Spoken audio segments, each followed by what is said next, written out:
ठीक। अच्छा फवाद चौधरी साहब, एक और सवाल का जवाब दीजिएगा। जब मैं पाकिस्तान पीपल्स पार्टी वालों से या दीगर लोगों से सवाल करती हूँ तो उनका आगे से एक बड़ा रवायती जवाब ये होता है, अच्छा एक तो ये होता है कि हाँ जी हम बिल्कुल तरीके से आए हैं और इनके कहने पे क्यों होगा, हम अपनी मर्जी से इलेक्शन की जो डेट है उस डेट पे कराएंगे, चलें ठीक है भाई आप उस डेट पे करा लीजिएगा। सवाल सारा ये पैदा होता है, वो ये कहते हैं कि क्या इस इलेक्शन कमीशन के तहत बगैर इस्लाहात के, और अभी आपने देखा होगा, I don't know if you probably are aware of it or not, Muttahida Qaumi movement Pakistan की बड़ी रिजर्वेशंस आ गई हैं पीपल्स पार्टी से, उन्होंने बड़ा एक ऐलान कर दिया है, प्रेस कॉन्फ्रेंस भी उन्होंने की है कि जी ये बल्दियाती इंतखाबात की इन्होंने डेट कैसे दे दी और ये कैसे दे सकते हैं, और इन्होंने तो 14 नुकाती उस पर बड़े बड़े लीडर्स ने साइन किया था, ये तो हमें बैक स्टैप कर रहे हैं, मामलात को फौरी तौर पे हल किया जाए वरना सोचेंगे कि इंतखाबात में हुकूमत के में रह के जाएं या बाहर निकल के जाएं। तो चले वो भी उनकी रिवायती सियासत की तरफ वापस आ रहे हैं।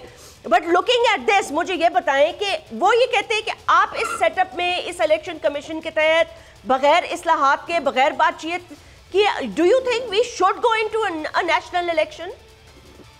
देखिए हम तो 2 इलेक्शनों में गए हैं, इसी इलेक्शन कमीशन के तहत गए हैं। पहले पंजाब की 20 सीटों के ऊपर इलेक्शन हुए और हमने उसमें हिस्सा लिया। उसके बाद इन्होंने अपनी तरफ से बड़ी चालाकी की, जो 11 नशिस्तें इन्होंने खाली करा के उस पर इलेक्शन कराया, हमने उसमें हिस्सा लिया और दोनों इलेक्शनों में 75% जो है वो पीटीआई जीती।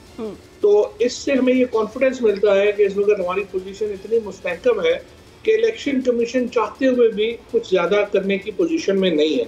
लिहाजा ख्वाहिश तो हमारी आइडियल सिचुएशन तो यही है कि हुकूमत हमारे साथ बैठे, एक हम फ्रेमवर्क तय करें इलेक्शन का जिसमें नया इलेक्शन कमीशन की तश्कील भी शामिल है और उसके बाद हम इलेक्शंस के लिए जाएं।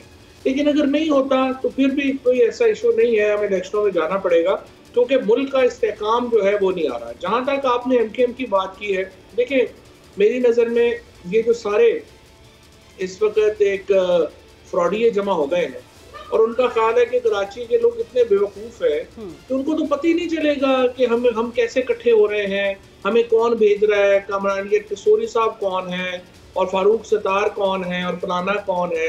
ये सारे लौंडे लपाटे सारी उम्र फौज से तनख्वाह लेके यही काम करते रहे, फिर ये बिगड़े जब तो इनको जो है वो फिर सबक सिखाया गया। यही तो एस्टैब्लिशमेंट के तजुर्बे हैं जिन्होंने पाकिस्तान में इतना बड़ा एक आई वुड से एक खला पैदा कर दिया है।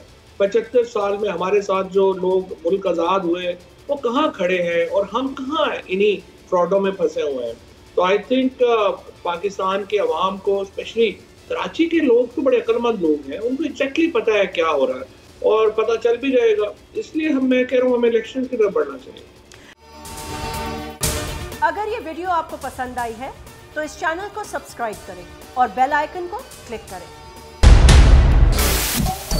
सबसे बड़े चैनल बोल न्यूज के एंकर मखदूम शहाबुद्दीन के प्रोग्राम अब बात होगी ने रेटिंग के तमाम रिकॉर्ड्स तोड़ दिए। मैं हूं मखदूम शहाबुद्दीन और आप देख रहे हैं अब बात होगी। 46% नाजरीन ने बोल न्यूज को देखा। सोशल मीडिया पर भी सबने सब्सक्राइब करें और बेल दबाएं ताकि कोई खबर रह न जाए।